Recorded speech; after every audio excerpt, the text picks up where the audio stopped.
Welcome to Mediocre Gaming, and today we're playing Dauntless. Well, good morning, good afternoon, good evening, and salutations. Today, monster hunting. Let's get to it. So Dauntless has been out for a few days now on the PS4 and full release everywhere. And of course it is cross-platform on both PC, Xbox, and PS4. So no matter what platform that you play on or multiple platforms, you can continue your progression on any of them. So you can start on the PC and then switch over to the PS4 and not lose any progression along the way. Additionally, you can play with other players on other platforms, and you'll see a little icon next to their name which will indicate whether they are on PC or console. Now when you start off, you really don't have very much, as expected. And the first behemoth that you face is a neutral behemoth. Going into the game, you'll know that there are different elements or different types of behemoths, different monsters. There is the neutral monster, and then there are different ones aligned with the different elements. So you have earth, electric, fire, ice. And all of those are weak and strong to different elements. And you will be reminded before you go into a hunt as to which those are. So when you're going into an ice behemoth or an ice monster, you're fighting an ice monster, they're going to say use a flame sword and use ice armor. So the ice armor is going to take less damage against ice monsters, and the flame sword or flame weapon is going to do more damage. In order to get these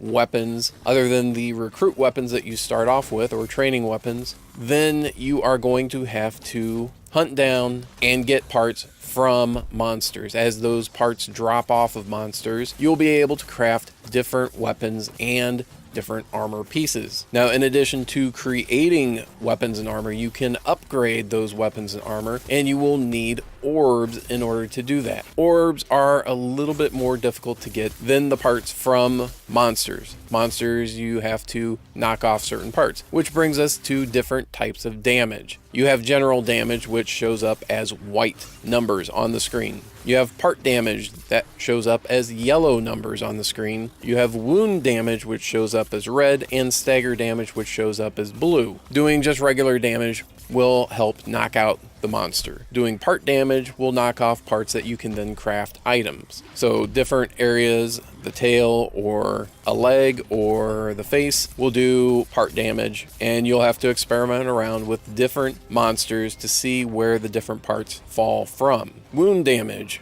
Once a monster has received enough wound damage, then your part damage will increase. So that is the reason for wound damage. If you have a weapon that does wound damage or not, if you do part damage, that will be increased once wound damage reaches a certain threshold on the different parts. And lastly, stagger damage. Once a monster takes enough stagger damage, then they will be unable to defend or attack for a certain length of time. Now, on the base level monsters, you're only going to be able to stagger them one time, maybe twice. Further on, you're going to be able to stagger them at least twice and maybe even 3 times, depending on the monster that you're fighting. Now, additionally, before you go into a fight, they will recommend a certain level, a certain power, basically, for weapons and armor. Now, in order to get to those thresholds, they start off at a certain amount, but then you'll have to upgrade them in order to get to those higher numbers. Upgrading your armor, of course, will increase your health, and you'll take less damage, and then the weapons, you'll do more damage and knock them out faster. Speaking of weapons, you have a variety, 6 different types of weapons. You have swords, you have hammers, you have axes, you have war pikes, which look a lot like spears, you have repeaters, guns,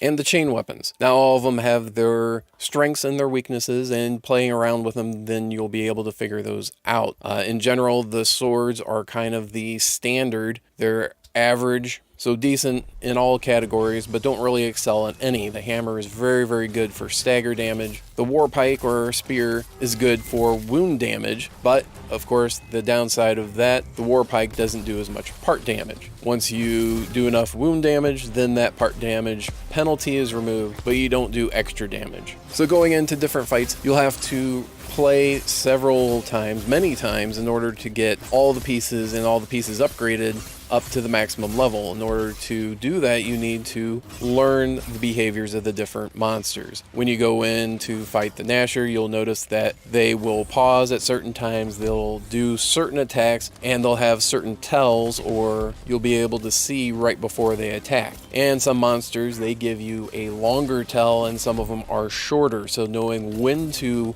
roll out of the way of the attack is going to help you survive longer and take less damage. Now, when you're pairing with friends that invite you into a group, or you invite your friends into your group, whoever the leader is can start up a mission, and only the leader can start up the mission, and the leader has control of the board. So if the leader of your hunt party is much further along than you are, then you'll be able to fight more advanced monsters than you would by yourself. That does not unlock that progression for you, nor does it give you access to the weapons and armor from completing those monster hunts, but you can see what those monsters are and collect parts from those hunts. Just know that some are going to be more difficult than others. And that's it. I hope you enjoyed this video. Be sure to check out Dauntless if you haven't already, free to play with microtransactions. Be sure to ring the bell before you leave to be notified of all future episodes as soon as they go live.